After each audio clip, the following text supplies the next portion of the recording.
Thank you very much for joining us, and thank you, Mike, for that inspiring speech on the cooperation between the private and public sector. It sounds like you have a great place to work, especially if you are at a PwC building. That's always a pleasure to hear, of course. First thing, and I will drop a stone in the pond, of course. The public and private sector is important, but I have a question on the cyber attack landscape.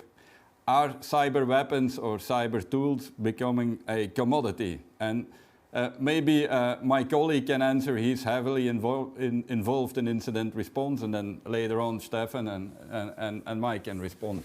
Maxime, what do you think? Are these cyber attack tools becoming a commodity? I think so. I think so, to be honest.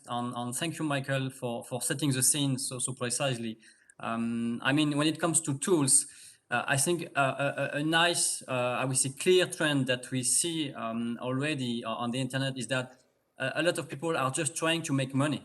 In order to do that, people realized that offensive tools were being more and more available. So on the one side, we have open source tools who are already available because us ethical hackers and penetration tester already use this kind of thing that are freely available, that we can freely modify, that we can tailor, that we can adapt to the new defense layers. But on the other hand, we also have other threat actors or intermediary threat actors who are developing new tactics, new tools, new software that they are willing to sell. So definitely it's becoming more and more available. And also from my point of view, I can say that it's becoming more and more targeted to financially motivated operations. So they are kind of getting industrialized in the way that they are buying tools in order to make money. Steffen, what do you think? Or Steffen, sorry, what do you think about this? Is it a commodity? And maybe you can add as a white hat hacker or ethical hacker, should we use them as well on let's say, the white side and not necessarily on the dark side? First of all, thank you for having me here. Yes, it is a commodity, and I completely agree to Michael that those tools enable not very skilled people to be able to do certain wide-scale hacks. And if you ask me, it's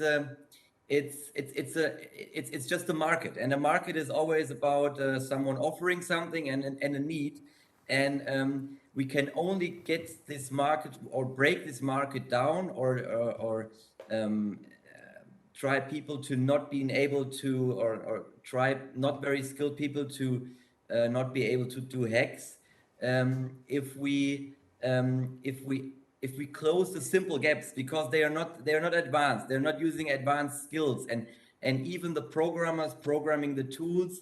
I mean, if you need to do an advanced hack, you cannot do it automated. And I mean, this whole thing is automated. The people, they are programming tools that put you with install and generate RAT and AV evasion things, enable you to automatically hack. So they are automated tools enabling people to do automated hacks, and facing this whole automated landscape brings you to one conclusion. It is that it is very too easy to hack things. And if you ask me, of course, my opinion is it's because people don't know what the attention of attackers is and how they attack things. Because we see it often in infrastructures that big companies are spending a lot of resources to protect in a completely wrong place where there's no attack surface at all. Someone wouldn't use this place to attack the company, but rather another one. So we're facing a lot of tools that gets bought, but a lot of resources spent, but actually they just do, but don't know who to protect from and how to protect from. Yeah, thank you. Yeah. Do you agree with that, Michael? And maybe you have something to add because you see a lot more than we do, I suppose. Yeah, absolutely. But I'll just add to echo what both the gentlemen said, but I'll kind of add one more component to it: is hackers for hire, right? Like we see this a lot. In November 2017, a Canadian hacker, he was just a kid, right? He was indicted by our San Francisco office for aiding and abetting the FSB for hacking into a lot of these. He probably had no idea while he's hacking, someone asked him to hack, and he did, not knowing the person who asked him to hack was an FSB officer, right? So again, like not only the tools even cheaper, then you have the hackers for hire with, they don't care why they're hacking. They don't know if it's a jealous spouse or if it's an FSB, right? You have the whole range of people who needs to break into something. And this hacker was indicted for aiding and abetting an FSB officer. All right. Anything to add, Philip, Jean-Philippe? No, it's the point is, if we want to, what would you see as a way then to dry out this market? I mean, because I mean, you said earlier in your speech, Mike, that basically, well, you were, I don't know whether you know about this, you were quoting a very old quote from a very old textbook from the SEC, which was a training textbook to get SEC agents on board, also on, well, regulatory issues, etc., etc. And that good old textbook was called "Go Where the Money Is."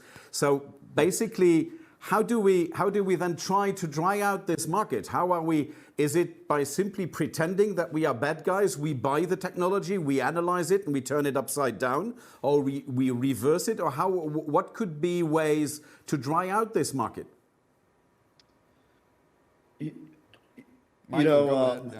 Again, this is just, what we're trying to do differently here in Los Angeles with our team here is really working with a private sector partner, right? I speak with our private sector partner as much as I speak to our law enforcement partners on a daily basis, right? I'm in constant communication with them on the best strategy of taking these infrastructure down. Some of these, not just in the dark web, but on open source, right? On internet, right? Some of these tools are not, are very easy. They're sometimes easily available, right? Just the phishing kits are free. Spammer.ro, that's another website that just literally just sells stuff. But this is why we have to partner with our foreign law enforcement. We're getting better. The FBI is getting better. We are integrating our cyber agents across the world, not just in the United States, and we're embedding them with our foreign law enforcement partners because we think it's that important. If I could answer, I'd be a millionaire if I could answer how do we get rid of this problem. But we are, I think, one of the ways is to kind of collaborate, become one team, one fight with our private sector partner and law enforcement partners. But maybe getting to what Steffen said earlier, maybe spreading the awareness and spreading knowledge about how a hacker works, how a hacker thinks, what the access is, what the threat vectors a hacker intends to use or may be using, depending on your infrastructure. Maybe spreading more knowledge or implanting more knowledge about that into the brains of the people in the various companies, in the various targets, could be one way. Because if the walls are high enough and if there are enough walls subsequent one after the other, jumping them may just be an impossible or become an impossible exercise. Absolutely, agreed. Maxime, anything on that? Yeah, I mean, this makes me think about, I would say, a big debate that is going on right now, but I mean, it started a while back, is when it comes to offensive tools or hacking tools, there are two ways to think about that. First, a team would say, okay, this is great because we need this kind of proof of concept. We need to understand how these things work because we want to learn how they work so that we can defend against that. But then on the other hand, we have other people who have a different point of view on who think that, okay, this kind of tool should not be publicly available because actors that are not so sophisticated will be able to use these tools. So there's this kind of big, I would say, old debate about how important is it to share knowledge and to share offensive technical progress, because it will ultimately end up being used by malicious people, even if they are not so sophisticated. So there is this kind of debate right now, and I think it's interesting. But from my point of view, knowledge should still be shared as much as possible. And from my point of view, again, companies, on organizations to realize that they are a bit behind when it comes to the best practices, and they would have to better realize the risks they are facing. Steffen, I please. agree. The knowledge should be shared because here I'm from Germany, and here in Germany we have a good example for that. The government put out a law that prevents people from using hacker tools, it's called hacker paragraph. And before that, we can see very clearly that Germany has a very wide range of information security experts. And right after this law, in the next years, you see that the amount of experts decreased. So if the knowledge then is only available to the bad guys, and this is I think not a very good approach to do. But I do not think that we can face this issue of the market in the short or midterm with education. I think it takes too long to establish education here and to bring out the awareness and point out the special. I mean, information security is destructive. If you ask me, if I work, I destroy things at the customer. If you need to break it down, and the usual administrator, he's constructive. He creates things, and therefore it's a completely different mindset and it's completely different position. And I do not face that the education sector has brought up this different and is teaching it like this.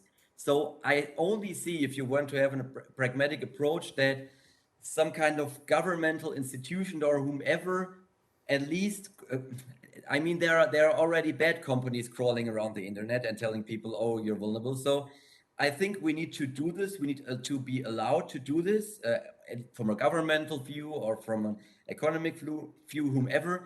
But in terms of identify who's vulnerable, at least from the outside, and then tell them, so that we can get rid of the market before the attackers. Yeah, that's a very interesting point you mentioned there, Steffen, and maybe it's something you three should reflect upon, but I want to have the answer first from Michael. Michael, do you think we have to find a sort of combination where we use public forces or law enforcement like yourself, combined with the private sector like us, as we do in some countries where we privatize some tasks of police or law enforcement into the private sector? Do you think that would be a great combination? Absolutely, and this is why here at the NCFTA, which I think is one of the models for this, I believe in it, which is why I'm here. You know, the NCFTA in New York, we have our Canadian counterparts, our UK counterparts there. In Pittsburgh, we have various other law enforcement that sits together. And I think for those of you guys who's worked with law enforcement, it's a very slow process, right? So if you want to share stuff from the US to even, you know, to the European, to the EU, there's a lot of legal stuff hurdles that we have to pass, and which is why we are deploying our agents out to those countries to kind of close that investigation. Because, you know, for those, you know, for Steffen and those folks, you guys know how fast the cyber criminals can move the infrastructure from, you know, Germany one day, and then tomorrow they're in, you know, Hong Kong, and then US and Canada. They can move at the speed of internet, and we're still moving at the speed of investigating bank robberies, right? So what we want to do is kind of close that gap, work with everyone. You know, I don't have an additional answer besides, like, you know, we have to join forces. We have to be able to share easier with, not just with our law enforcement partner, but with our private sector incident response teams, or, you know, with our cybersecurity researchers that are out here. Yeah, I know, of course, because Maxime and I work together, but Maxime, share a bit. You have experience working with the local law enforcement. Do you think that's the right way to continue, that we work closer with them, we try to share as much as we can, and maybe take over some tasks or report to them what we see, because sometimes we see things we are not necessarily looking for. Share your views on that, and we'll come back to you later, Steffen. Go ahead, Maxime. Oh, sorry. Yes, definitely. We still have this issue. I mean, you're speaking about law enforcement, but I will generalize a bit with the other emergency teams of Luxembourg of our neighbors countries. It's always a big deal because when it comes to responding to a threat, we might find a lot of things that could be useful for others. So this is where threat intelligence is coming along, because we would need to foster collaboration on. We would need to share information. We need to share indicators of compromise on these kind of things. Unfortunately, when it comes to threat intel, people are usually happy to receive information, but to share information that are coming from them, it's always difficult to have this conversation. So when we are all professionals here, we all know that, okay, sharing is the best way to move forward on to progress, and to make sure that we are improving our posture against cyber criminals. But then it all comes down to simple companies who do not know why they would be targeted, who do not know why they are suffering this kind of incident. Just after we are working with them on this traumatism, like they are really suffering, and then we tell them, oh, maybe you should share what we saw, maybe you should explain that. From my point of view, there is still a kind of maturity gap, not only on the defense layers, on defense capabilities, but also on the communication, on the sharing philosophy that they would be keen to start with their environment, with their colleagues, with their other even competitors, because when we group companies between sectors, they somehow get targeted in similar ways. So I think we still have a hard time to share proper information. And from our point of view, we only do that when law enforcement is really involved in the case. But from my point of view, we should be able to anticipate this and should be able to share information well before law enforcement is involved. Yeah. All right. Steffen, anything to add? Yeah, let me speak it out clearly. I'm seeing a different problem also. We're all having this compliance things that companies are facing. And there are a lot of good compliances, for example, PCI DSS. And there are compliance that more or less are compliances on paper, to name it clearly. For example, take the ISO 20001. I mean, everyone needs it because it's a reputation thing and it's good for processes. But in the end, we're focusing, we're testing a lot of companies in areas they have 27001 certified, and it's a good compliance for process, but it does not reflect the real attacks. So this is making some kind of confusion to companies, because they think, okay, we're compliant here, and they are not able to differ. Okay, does it protect me from real threats, or is it just a processual compliance that they're having here? Yeah, we shouldn't focus on effectiveness only. They say, oh, I'm 20001. I'm safe here, and we need to make this compliances more clear, or upgrade them to have, in addition, also compliant vectors inside that protect against the real threats, like we have with PCI DSS, which is really nice compliance, if you ask me, because it protects for the real threats. Yeah. Thank you for that. Now, you know, we know, and a lot of other members that are looking, we sometimes move on the more shady corners of the internet called dark web. And sometimes, as an organization or as a private person, we see things which are not for daylight. And then what do we do? And again, I have to revert to Michael here to start off the discussion, I think. Maxime and I, we have been in situations where we saw credentials from companies in Luxembourg being traded on dark web. Of course, we contact those companies in good faith. But am I here acting on the borderline? What should I do? Should I first go to the law enforcement agencies and then inform the company? Should I take a lawyer? For us, what do we do as people like Steffen and Maxime in that case, Michael? Oh, that's an interesting question. So, you know, I could actually talk directly to the Wall Street market takedown, that working with the German authorities, we took it down several years ago. Unfortunately, right, like the way the FBI works and the way we do it, we're looking at the investigation of the actors. We unfortunately, and I don't think anyone can, could triage all the victim data and try to do, like you were saying, mention in good faith, try to notify everyone, because that's all what we've been doing. So what we try to do from the Wall Street market takedowns, when we took that entire market down, what we did, we triaged it with a lot of law enforcement partners around the world. We shared it with them and said, hey, you know, this vendor, this cyber vendor is in your country. Do you guys want this data? And then we legally shared that with them.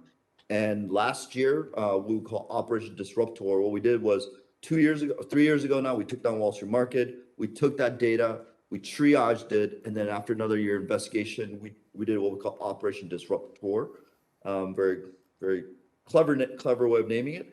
And then those law enforcement from around the world took those vendors down, seized drugs, seized weapons, seized money, and that's how we kind of doing that from the law enforcement side. From the victim side, I don't, you know, that's really not in, you know, unfortunately, we just can't address all those victims. No, okay. From that way.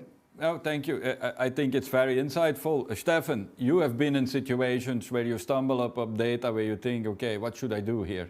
Should I inform the victim? Should I inform the police? How do you feel about it, and what would you recommend to do? When we started with our company, we in the first case always informed the police, but we noticed very quickly that they are not able to handle it, and it does not make any sense. I mean, I had very crazy conversations with certain police officers.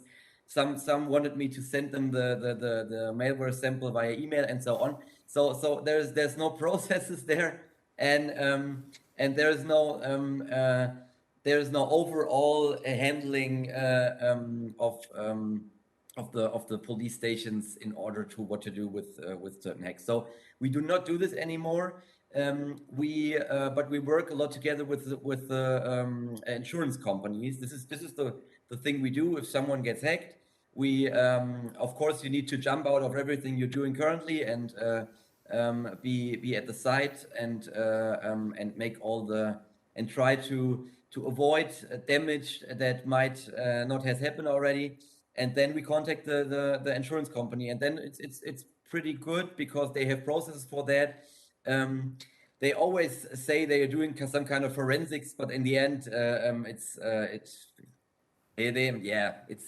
are saying they are doing forensic, but I know if you're doing forensic, it takes like weeks, and it's not affordable. So we send them the samples. They say thank you, we're doing forensics, and that's it. But it works out well, and we're pretty happy to. At least not we, but I think the customers of us are pretty happy to have the insurance companies here that at least take care of the damage that has been happened. But we would wish to have more interaction with government here. But unfortunately, if you ask me, I don't know whom to ask. Yeah? Okay. And I'm in this sector for a long time.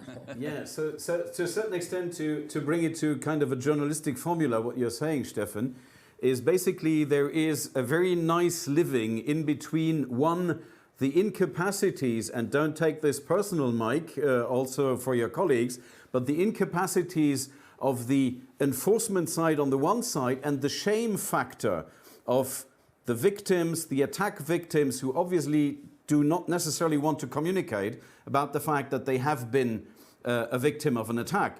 And then, well, last but not least, one thing which also calls my attention in what you're saying, Steffen, is yes, insurance is a nice thing, but I mean, I've lived in a different environment. You know the environment I'm working in, Steffen, which is physical infrastructure security. I've lived people in there who were involved in physical infrastructure security, had an incident and said, I don't care, no problem for me, insurance is going to pay. And that cannot be a step towards cybersecurity, I mean, or infrastructure security in general. Yeah, that's true.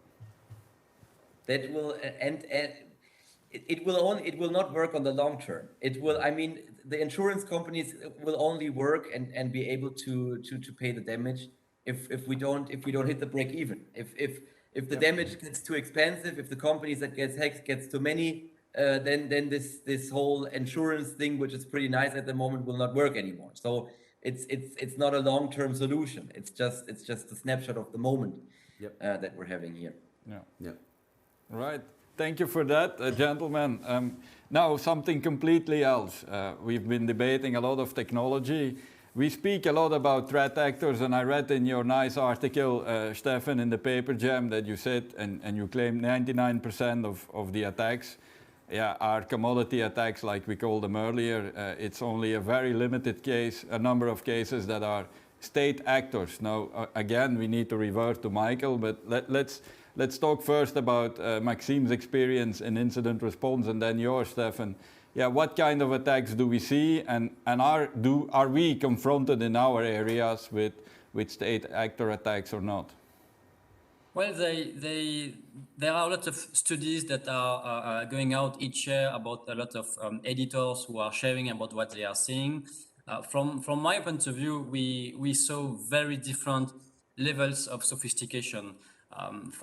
In some cases, we had to go through memory analysis on forensics in order to understand what were the remote access tool that was being used, how it was configured.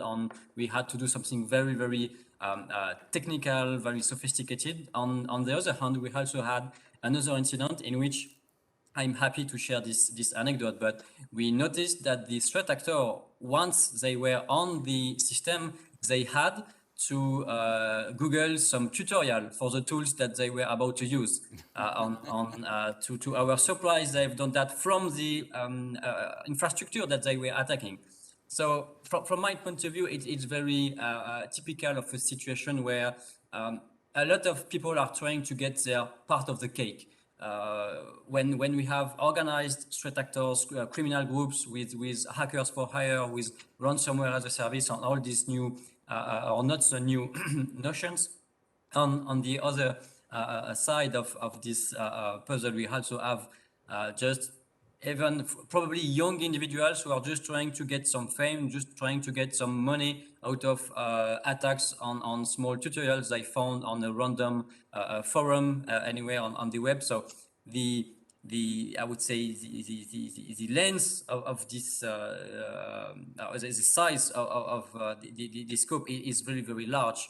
And this is where I think companies and organizations have a kind of hard time to really understand who they are facing, because even though they are all happy to say that, they were targeted in highly sophisticated attacks, as Steffen wrote, I mean, most of that is usually just opportunistic people. But of course, organizations are not going to say, we forgot something stupid exposed on the internet, so this is why we get breached. Of course, they are not going to write that, unfortunately, even if that's often the case. Yeah, thank you. Steffen, add something if you like. Yeah, exactly. In the end, you're completely right. They are saying in most cases it's an advanced attack because it just sounds better in terms of reputation and all that. But they are able to do because in the end we cannot, or in most cases we're not able to track down who was the real attacker. It's just it's just a very huge amount of work to at least get some kind of useful information out of here that is really empiric. To your story on the machine, I mean, in the end, it's craftsmanship. So they're doing handcrafted work. So they are working on the PC. I was smiling because it's the same that we're doing when we're doing pen tests here. Of course, if you're using a new tool, then you might need to Google something, or you Google a command or whatever. Yeah. Of course, you won't see this on the very highly targeted attacks that we're facing from other governments and so on, but this is just a small amount, and I'm pretty sure we will never notice how many attacks like them are really around, because if one victim or if one person can hide itself very easily, like if you want to hide yourself by hacking the world, you just need to order a server in Iceland, pay it by cash, send them money, and go to Starbucks coffee where 300 people are in, and then hack the world. No one will notice that. So if you can do this at a single person, I'm pretty sure we will not be able to really empirically track down the hacks that are very advanced and from government, and they are not with Googling on the systems, but pressing the button, preparing a year, and then only pressing one button to start this highly sophisticated, very precise attack. Yeah. Very interesting. And now coming back to Michael. Michael, yeah, imagine it's a state actor. How far can you go back? Can you pinpoint it to an organization or just to a country, maybe a person, if you're very lucky perhaps? Where does it stop in your case? Yeah, so actually I've worked a lot of APT, like Maxime and Steffen was saying about advanced persistent threat, like the nation state. I'll tell you though, I've worked the PRC nation state, the Russian, and then out of Los Angeles. One of my colleagues worked the Sony case with the DPRK that was indicted last year, right? So, but I think you're right. Is sometimes we could make attribution relatively quickly based on what we're looking across the board, but the sophistication level, right? That we talked about commodity tools earlier, like they're using that first, right? No one when we look at some of these nation state actors or even criminals. They're not starting with their 0-day malware, right? They're starting with something super simple just to see if it works. Can I just socially engineer them to give them their password? It is a first step, right? They don't want to share like, I'm going to attack this 0-day vulnerability, right? And that's not how they're doing it. And it ranges, right? And some of the cyber criminals are, these nation states are using cyber criminal tools because they can hide in the noise, right? Like you're like, why are they attacking me? Is this nation state or is some criminal gang somewhere else, right? And it doesn't matter.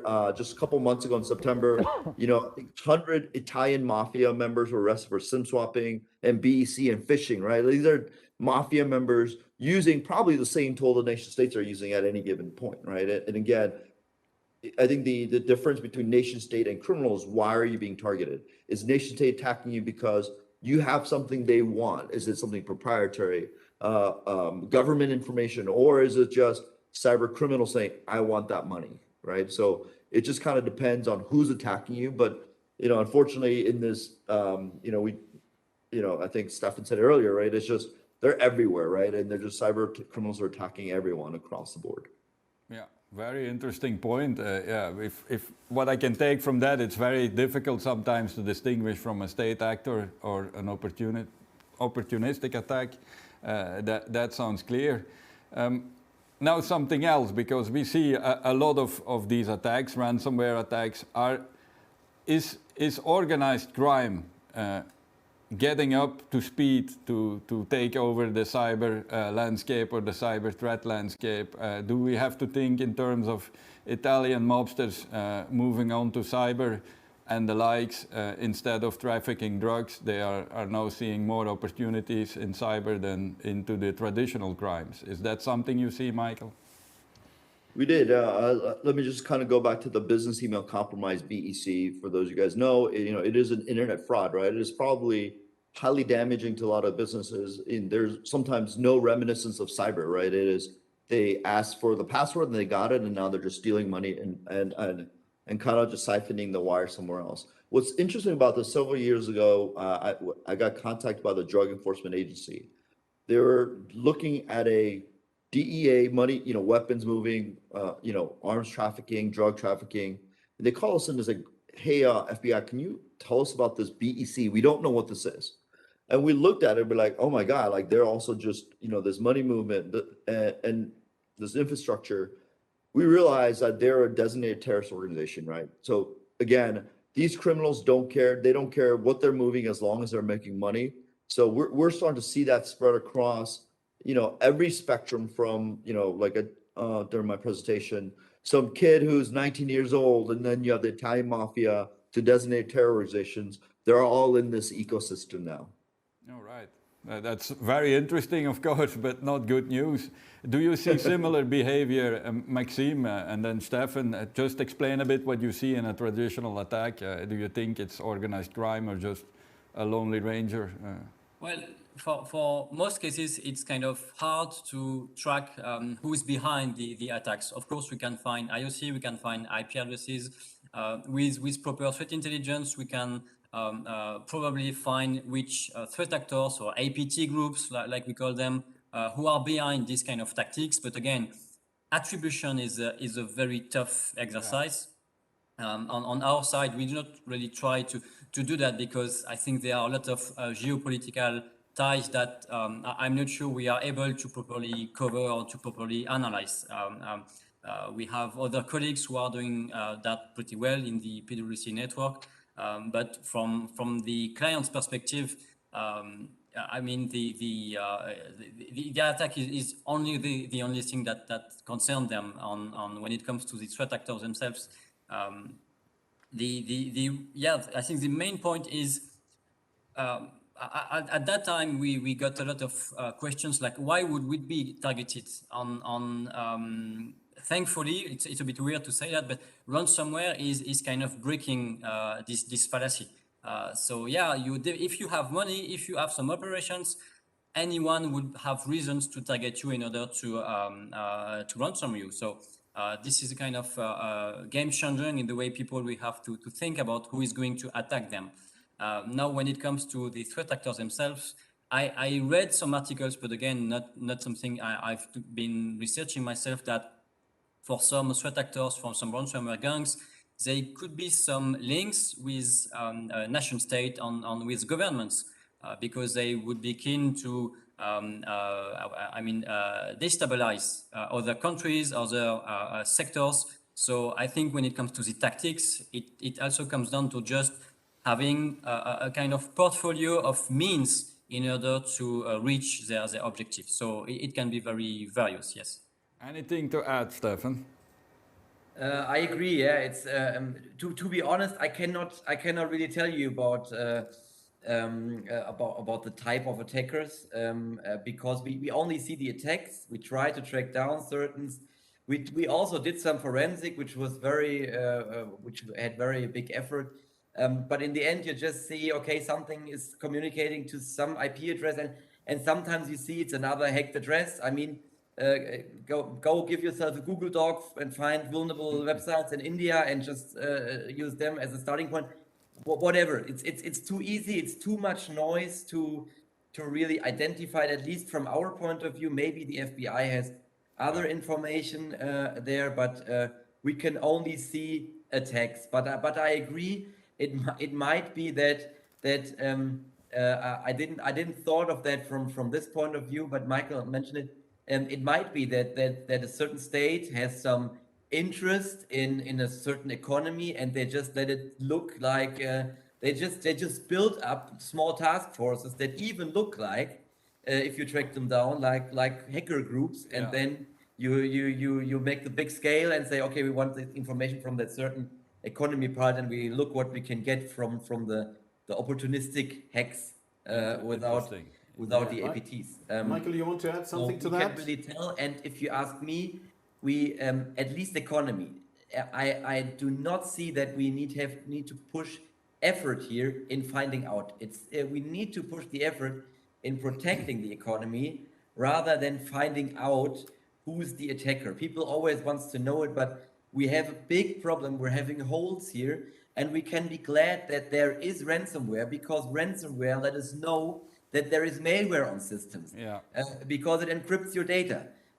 Before ransomware, we do not have that much malware, but in the end, it was the same amount, at least to the amount of devices that were online, that we had with ransomware. We just didn't know. So we really need to act here and protect the economy better. That's a very good point, and I'm glad to hear that, because you announced yourself as being destructive, and you proved the contrary now. You have a mindset of being constructive as well, so I'm pleased to hear that, of course. I have one last question. I think Michael wanted to still add something to that, no? No, absolutely. I think this is where we want to be, everyone has their swim lanes. This is why we want to partner, right? Because like you were saying, you're trying to get the victim back, trying to protect the economy. And, a perfect example, the Sony case, right? Where we actually had, when Sony went down, when Sony Pictures Entertainment by the DPRK went down, we actually had the incident response team sit with us, and we had an FBI agent sit with them, right? So just to kind of share that threat intel. Yeah. But we were doing two different things, right? The incident response team was trying to find, try to reconstitute their network. versus us, we're trying to pull the evidence, logs, malware to kind of take that information and make attribution. Yeah. Two totally different things, but same effort, right? Exactly. We're doing all the same thing for the different purposes. In the interest of time, one question, are we losing or winning the battle? If you say losing or winning, explain how do you feel about it? Steffen, go ahead. We can win, and I think it's good, and it's a sign that FBI sits here and not a certain EU institution, because if you compare them both, yeah, I mean, you have to point that out. We need to work together with the ones that are at least leading in cybercrime in terms of protection. And this is currently the US, because the National Institute for Standards and Technology, who's doing all the, who's categorizing the threats, where are the statistics from, who's doing the RIPE, who's doing the leading points here. It's the initiative comes from the US. So we need to work together at least to come to the same level at all.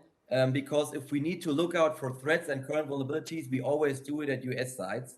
And I would love to see that we have a co-working here and also have this knowledge here in Europe and work together. Yeah. Good. Maxime, are we winning or losing, and why? I think we will start to, we will get back on the winning side as soon as we change the accountability model with cybersecurity.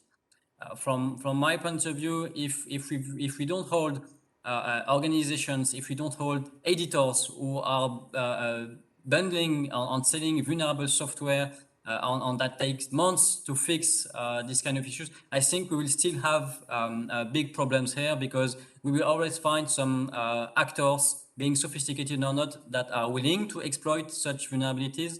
So from my point of view, we are getting back on this side, because organizations are now aware that maybe we were a bit complacent with cybersecurity in the past years. We are now almost all collectively paying the price for that right now. But I think it's one way for people to realize, for authorities to realize, and to actually just steer back to where we should be. So I think we are on the good track, but a lot of efforts have to be made. Thank you. Same goes for you, Michael. Winning or losing, why? Sure. I talked to a lot of victims here in Los Angeles and everywhere else. I'll tell you, there's 2 points, right? Are we winning or losing?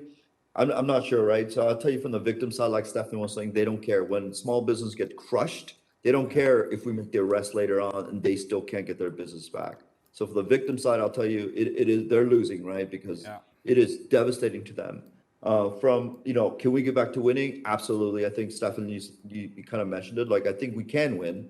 And I think this type of environment, I think the FBI, at least I'll speak for the FBI, like we've really come a long way of trying to collaborate with our private sector, trying to build this team, right? A whole of society approach. I know that's a cliche term, but I don't, for me, I think that is the way for us to win, right? And I think people know a lot of the indictments, a lot of the arrests that we do a lot of time mention on the press release our private sector partners that we work with from cybercrime, at least, right? So again, I think we can get there. I'm excited being here at the NCFTA as a liaison, and my entire goal is to work with the private sector to kind of combat the most serious cyber threats and actors out there.